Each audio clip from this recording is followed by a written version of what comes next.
Hementxe daude, Koikili aterpetxean. Etorri nirekin eta elkarrekin ikusko dugu.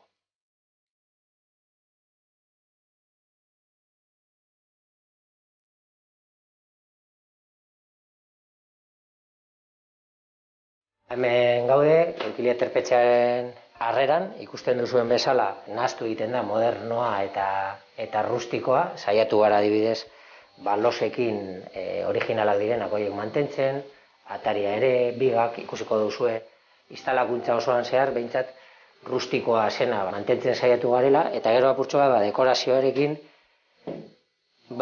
toke moderno hori eman diogu. Berez ostatua da, baina uste dugu dela ostatu bat nahiko berezia. Guk deitzen diogu Gran Hostel, Koikili aterpetxea, berez hostel eredu berezi bat delako Europatik ekarrita, kentzeko batez ere aterpei daukaten fama txarra bizentzutan, erosotasuna alde batetik eta beste batetik kapasitatea.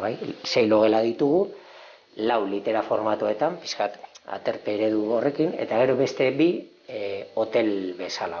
Beste baloreak zeintzu dira, natura, pertsona, kirola eta euskara. Hor barruan, ikusi dezakegu erlajazio gunea, turkiar bainoarekin, hainbat aparato, hortxe kontraste dutxa, saku termikoa eta erlajatzeko. Erlajazio gunea esaten duen bezala. Gazen gorantza logelak ikustera, bai?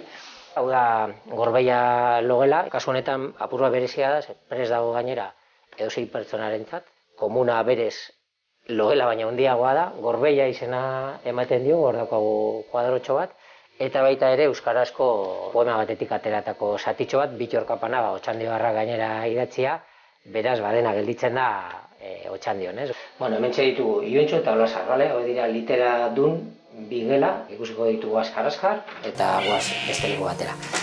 Esanguratsuena dira oheak, tamaina bat 0,5 bider 2, oso erosoak eta hundiak, eta 6 pertsona bakarrik sartuak direla. Hau da, ohizko formatoa, nahiz eta Europar ereduarekin kapasitate mugatua, baina egon zaitezke 5 ezagunekin. Eta beste 3 dira 4 eta 5 komunarekin barnean, eta beste bat kanpoan daukana ikusi berri duguna, beraz hori da esan bezala ezberdintasunik handiena, ez?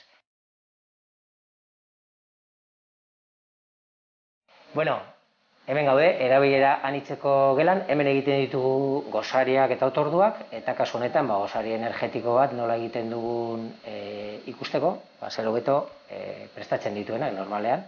Bera da Xabier, nire anaia, eta berarekin utziko zaituen. Hona gure aterpera kirolari asko etortzen dira, da era honetako gosaria eskatzen dizkigute.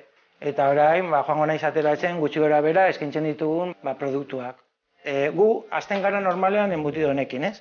Eta ateratzen ditut, 5 tajada edo 6 tajada pertsona bakoitzen dako. Azken finean, gurera jende asko etortzen da bizikletakin, orduan, jende askori gustatzen zaio gosaria izatea indartsua, potentea, eta guk horretan aritzen gara.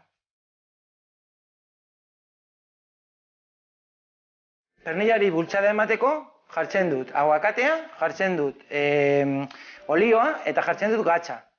Ja bukatzeko egiten duguna da jarri mermelada apur bat, mantekillarekin, mermelada hau olaetan bizi den Otxandioko lagun batena da, eta berak egiten duena da arandanoa produzitu. Eta arandanoaren bitartez lortzen du. Zumo hau dala oso elikadura handia ematen duena eta mermelada hauek.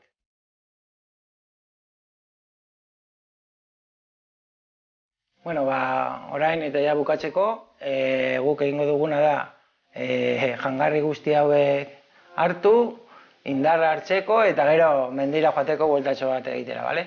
Hombre, zelan pentsetan oso urteten dira olako giharrak eta olako gozariekin. Orduan badakizue, zuek ere nahi dozue indartxo egon, etorri Otxandiora, Koikili aterpetxera eta Xabierrek eta gainontzeko taldea prestatuko dizue kriston gozaria.